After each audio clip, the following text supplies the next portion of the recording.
Now, before people start typing essays in the comments, this is obviously just my opinion. If your favorite season is different than mine, I guess you can have your opinion, whatever.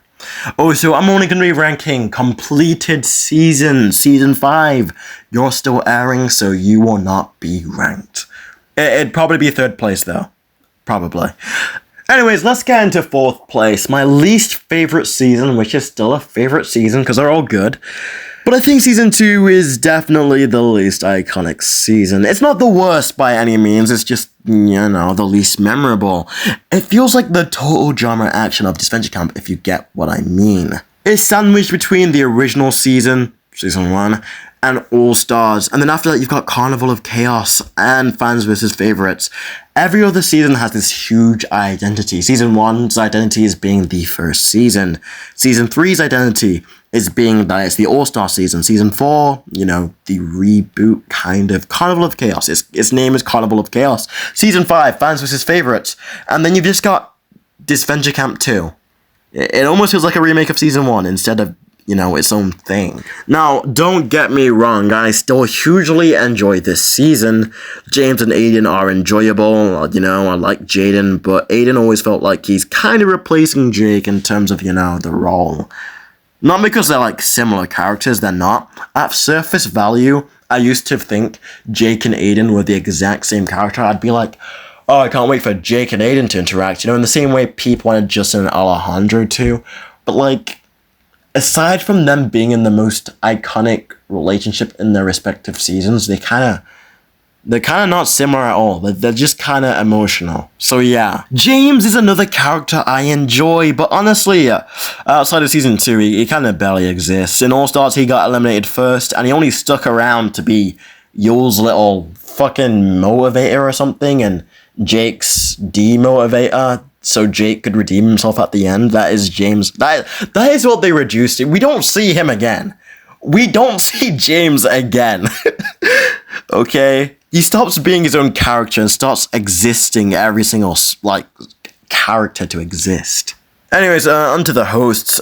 Crystal. I don't dislike her. I don't care.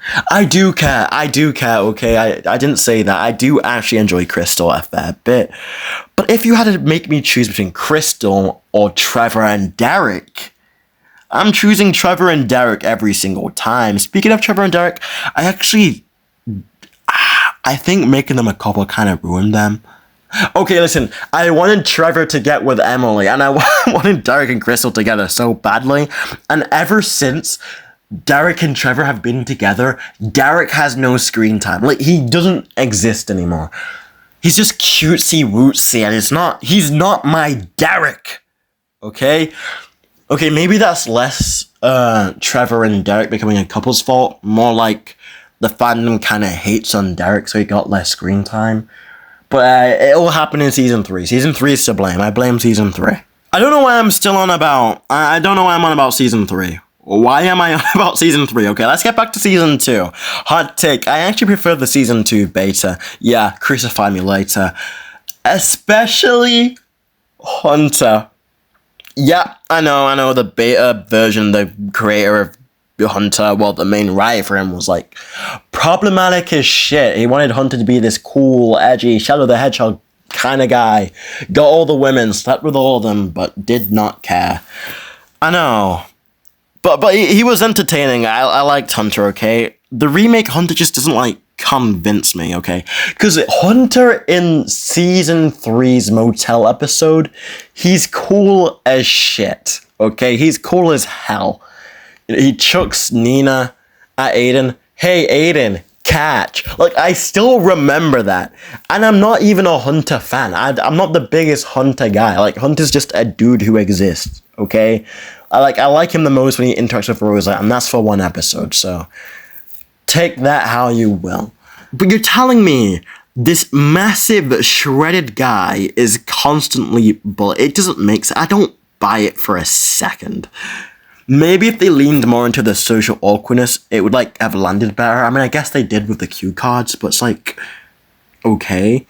I also massively preferred the dynamic between Tess, Ellie, and Hunter in the beta. The I'm here scene. I'm here now. Well, I'm here. So it's just way better than the beta. I remember watching it on the remake, and I was like, oh, this doesn't seem genuine anymore. It just didn't have the same impact. Carnival is also another interesting character. Back in the beta, Carnival was probably one of my favorites, but in the remake, everyone improved like so much. He's just kind of in the background. He's a character that exists. He's a good character though. And then there's Rosa Maria. Rosa was my profile picture on everything for ages. Season 2 beta Rosa Maria is my Superman. Okay? And Superman is my favorite hero of all time. He's punk rock, okay? So, yeah. I don't know if she's still my favorite. You know, Spencer, Alec, Ali Fiore, they still exist, but yeah, no. Anyways, before anyone gets mad, this isn't me saying remake Rosa's bad, because she's not. She's amazing. Season 5, she's popping it off. She's got that huge rivalry with Natalia. Yeah, that whole rivalry with Natalia. They're at heads right now. Anyways, what I'm trying to say is I kind of prefer Rosa Maria. Part of it was like the voice acting. Okay, Rosa speaking in broken English and having like that accent was endearing. It just added to the teen mom aspect. It made me sympathize with it. I felt for Rosa, dude. Okay, it added to Rosa's character. Her speaking, like I'm telling you now, if they didn't switch up Rosa a bit, where it's like, oh, she speaks a bit too much. Like if they kept her the exact same with the exact same lines, I don't think, like Rosa just doesn't seem as like punk rock, as like good, not good, like not good as in good character, good as in she's a good person. She just seems like a better person in the beta. So yeah, it did make it feel more authentic. The remake gives Rosa much more of her own story and development, which is good, but beta Rosa, you know, just has this innocence and warmth that really made me love her. Finally, let's get on to Rhea. She's in season 2, guys. If you forgot, she's there. People always complain that she randomly became evil. Honestly, I kind of didn't care. You know, it worked for me, okay? It worked for me. Her double-crossing Hunter, like, it all worked for me. I didn't care. It worked for me. Overall, season 2 is still a good season. I'm not giving any of these seasons numbers, by the way, or like ranks. I'm just saying which is first and fourth place. Season 2 is good, you know, it just doesn't have its own identity. It's the season I don't revisit any of the seasons. To be fair, I did rewatch all of season 1, but that was because I was making a comprehensive roast video, and that was like 2 years ago. Like, I got up to episode 5, and it was in such detail. I had so much stuff, and I just gave up. That video is never coming out, by the way. I'm not going back. I'm not, like, me saying it isn't me trying to get people to go, oh, you should finish off that. I'm not gonna finish it off, guys. I'm not even gonna think about it. I've still got the script, though. If anyone wants the script, everyone wants to make their own comprehensive voice without doing any of the actual work, tell me, I will give you the script. No joke. Okay. Third place. Now, I want you to take a guess. Pause the video. Like it while you pause the video. Like my video while you... Subscribe as well while you've paused the video. Pause it. Think, what's third place? Have you thought about it? I think it's obvious. Disventure Camp All-Stars. This is where it gets interesting. Because All-Stars... It's one of the most flawed seasons, but it is the most iconic, the most popular, and the most integral season to Disventure Camp, okay? When I think about Disventure Camp at its peak, when I think Disventure Camp in general, I think of All-Stars and I think of the cast. It's like the only thing. When someone says Disventure Camp, you're not gonna think of Ivy from season 4, okay? You're just not. And you're not gonna think of Ren, despite that season going on now. You're just not, okay?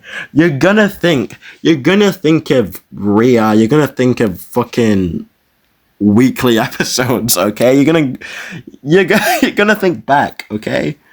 The community, the discussion, the theory, everyone was watching. Without All-Stars, I generally don't think Disventure Camp would be as big as it is now. I mean, it's not big. It's just wouldn't, like, All Stars needed to happen. And let's talk characters. Ellie, she was fantastic. I have no idea why she isn't in fans versus favorites. I guess you can't bring Gabby and Ellie. I guess you can't bring Gabby and Ellie back. Also, people always say, oh, she's only ruthless inside the game. Outside of the game, she's like a cupcake. Okay, that's basically everyone. Everyone is kind of outside the game. But why is that like Ellie's thing? Why is that a characteristic of Ellie? Why do we pretend that only Ellie has this? Okay, just let her be Ellie. Like, if she was mean as shit outside, I wouldn't even care. Like, she's amazing. I like her, okay? Fiore, in season 3, I knew she was leaving early. I mean, everyone did. She was never gonna make a deep run. But I did find it extremely entertaining. Now, here's this term I created solely for Disventure Camp. Legacy characters, okay? Legacy characters refer to characters from Season 1 and Season 3 which had relative importance. Not Season 3, I meant Season 1 and Season 2. So, characters like Emily, who were introduced in Season 3, they're not legacy characters. But Tom's a legacy character. James is a legacy character. These characters, they cannot do any wrong. They can do wrong in seasons where it's like filled with other legacy characters, such as Season 3. But such as in fans versus favorites, Tom is never going to be presented by the narrative as to be in the wrong. Okay? It's not going to happen. Gabby, Tom, and Lake, they will never be in the wrong. Ever. It's not gonna happen, and they're gonna milk them. They're not even milking them. They're just... Why are they in Season 5 still? I thought they were placeholders. Like, oh, even your favorite can get eliminated. They're still here. We're at the merge. When are they going? Lake especially, because sure, Tom and Gabby, them being here is like, okay, Odd Nation's favorite pets are here, but Lake has done nothing, and she did nothing in Season 3 as well. It's like, why is she here? We're 3 seasons late. Now let's talk the final 4 of Season 3. Connor, Jake, Ali, Rhea. I don't know why I said it in that tone, because it is a really good final 4. I hate Ali. I just want to say this. If you told me before All Stars that Ali would become one of the biggest characters in the season, I wouldn't have, like, I wouldn't know who you're on about. I would not have known who Ali is. Connor was incredible. I wanted him to win the comeback challenge, and also I did want Fiora to win as well. But I wanted Connor to win it kinda more. Okay? Connor deserved to win. I really wanted him to win the entire season. I like, anyone in the final 4, as long as it wasn't Ali, I would have been okay with them winning. Jake also surprised me. At the start of the season, I couldn't stand him. But somewhere around the middle, he matured. Like, he actually matured. Odd Nation Cartoons, they really put in work with Jake.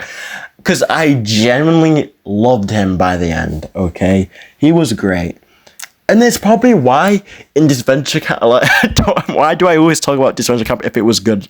My random parody series. Why do I mention it in every single video I make? But it's probably why in those videos I make Jake the voice of reason. It's because when those videos, like the first like 5 were being made, it was like when Jake was being redeemed, or it was like after the finale, so I still saw Jake as some redeemed, amazing guy.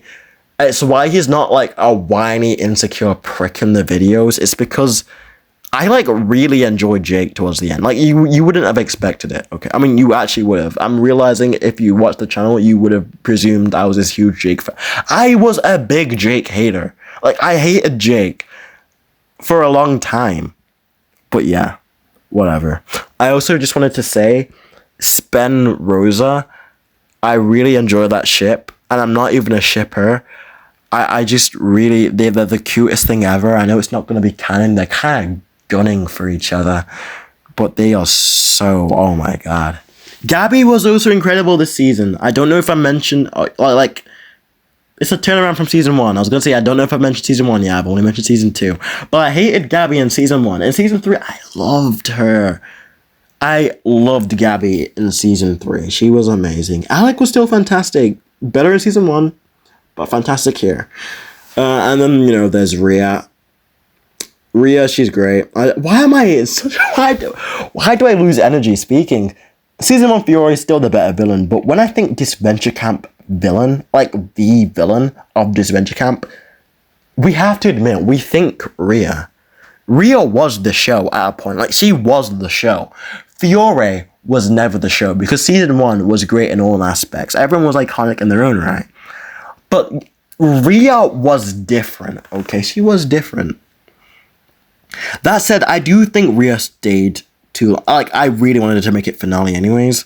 But I remember it was like episode 16 or episode 17. I even made a video on it. She should have been gone. I think it was that horse episode. Like, she genuinely should have been eliminated. And there was no reason for her to still be in the game. Like, from a not a narrative standpoint. Like, from an in-universe standpoint, they should have voted her out.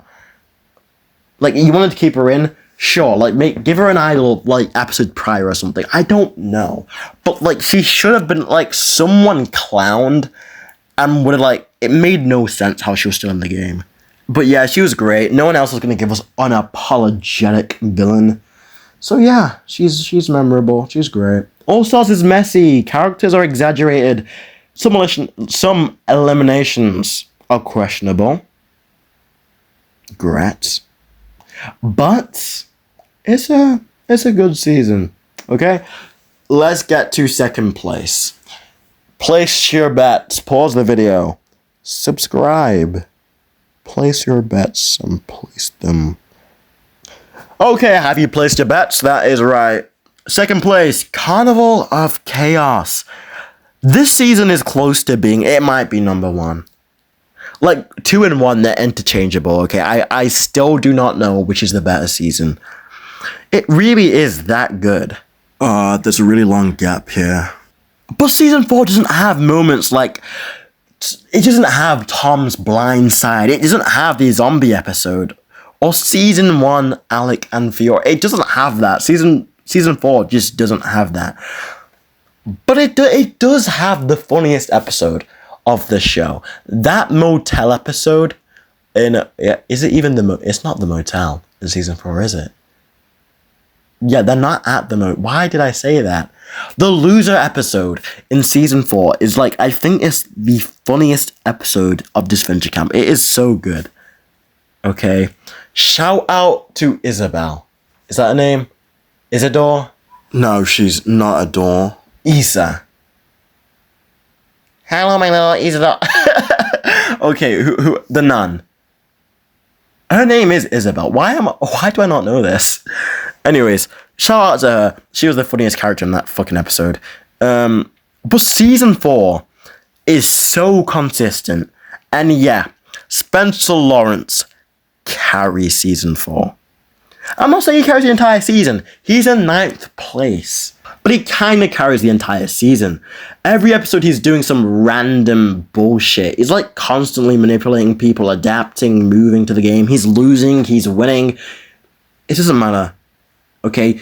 He's great, okay? He's the Rhea of season 4. But a good one, okay? He's great. I love her. Okay, I love him. Also, people compare Anastasia and Rhea all the time. I get it on surface level, I guess. Strong women, like, okay, they're both from different countries. Cool. But, like, if you look at them deeper, like, they're not that similar at all. Like, Anastasia is a hero, Rhea is a villain. They're not really that similar. It's like the same thing with Jake and Aiden. Yeah, Jake and Aiden have more similarities than Anastasia. I just don't get it, okay? I don't get it, okay? Anyways, I absolutely loved Spencer and Anastasia's rivalry. It was one of the best dynamics of the season. The cast as a whole is great. You know, you got Linda, you got Ted, you got Ivy, Spencer, Anastasia. I just loved everyone. I loved everyone, okay? And that season's when I realized there is definitely going to be some second chances season. Like, Ted, Ivy, you don't just create characters like this and, like, eliminate. You don't just do that, okay? I know there's going to be a second chance this season, and season 4 confirmed it for me. Now, the final 4. Logan, Hannah, Anastasia, Jade. Okay. I think it's the worst Final Four we've got. It's still good. It's just not as iconic because, season 1 had Fiore, Alec, and Ellie in the Final Four, and obviously you had Miriam, the underdog. Season 2 had Hunter Rosa. Oh, that's the Final 5. It had Jake, Aiden. Okay, I can't think straight. It had James, Aiden, Hunter, and Rhea. Season 3 obviously had Connor, Ellie. My brain died. Jake and Rhea again. Season 4 is just, it's like okay. It's like okay. Logan's here, the guy everyone hates in the fandom for some reason because he's a hypocrite, but they're taking it way too seriously. Hannah, she at that point, she has been going on her random crying thing for like several episodes. Like, she cries and breaks down all the time. She does it all the time at that point. Anastasia, she's there. She's great. Jade I really wanted Jade to win. I wanted Jade to win so badly. But I wouldn't have minded anyone winning, okay? Now, first place. It's season 1. Nothing beats the original. Season 1 is still the best Disventure Camp season. I still remember watching it when the remake came out. Because I was on it on the beta. I was there. In like Disventure Camp All-Stars battle. I don't know. Fiore had lipstick, okay? If you know it, you know it. I was there. And then I saw I was there. I remember sitting down in my kitchen on the chair closest to the fridge. I still remember I was in awe. I had school the next day. I was in awe. It was a Sunday and I was in love. I finished I finished that entire season in one day, by the way. Well, at least in a 24-hour period. It did take 2 days. But still, I was hooked. Every episode ended and I needed the next one. Bro, that zombie episode, I still remember. Fiore, Ellie, and Alec. Dude, they carried. They were amazing. Watching this tiny child manipulate. It spoke Total Drama World Tour. It really did. The cast was just great. I already said Fiore, Alec, Ellie, but Gret too. Lil, Jake and Tom, even. Fucking Ashley. Even the weaker characters like Will and Nick are still, they're still big in the fandom. Nicky Dicky Doodah. Maybe Will's not as big, but still. Speaking of Lil, she felt like the main character of that season up until elimination. I don't know how many videos I say this in that exact tone, but yeah, I had to say it. She really did. Tom's blind side is still one of the greatest eliminations. I just wanted to say. The zombie episode I've already mentioned is great. Also, but if I had to critique season 1, if I had to say one bad thing about it, it would be Gabby. I hated Gabby in season 1. I will die on this hill. Gabby season 1 is the most annoyingest little piece of shit to exist, okay? She is like, I can't stand her. But luckily she got better. She became one of my favorites in All Stars, okay? Tom Jake also helped her too. I'm guessing Tom Jake helped a lot, but like, yeah. But also seeing Trevor and Derek on my screen, sublime. It was amazing. They're my favorite hosts, okay? Derek being voiced by Noah was surreal because Noah was my favorite YouTuber. I'm not just saying, well, okay, I am actually just saying it. Popular MMOs existed, okay? But yeah, no, he's not in the best day right now. So yeah, but aside from popular MMOs, Noah genuinely, I thought Noah had like 1 million on YouTube. Like, I remember going back to his channel, I think he had like 50k. Total Drama Ricky had like 20, if not 3k, I think. I'm not even joking. Anyways, I just did something for 20 minutes, so I kind of forgot what I was saying, so I'm just gonna end the video here. So here's my ranking. 4th, Season 2. 3rd, All-Stars. 2nd, Carnival and Chaos. 1st, the first season. Season 5 is looking really promising, I think. It'll be above Season 2. It'll be in 4th, or it'll be in 3rd. Now let me know your rankings in the comments. Do you disagree with me? Please tell me. I don't know. Interact. Just I don't care about you. Interact with my video. I like the algorithm.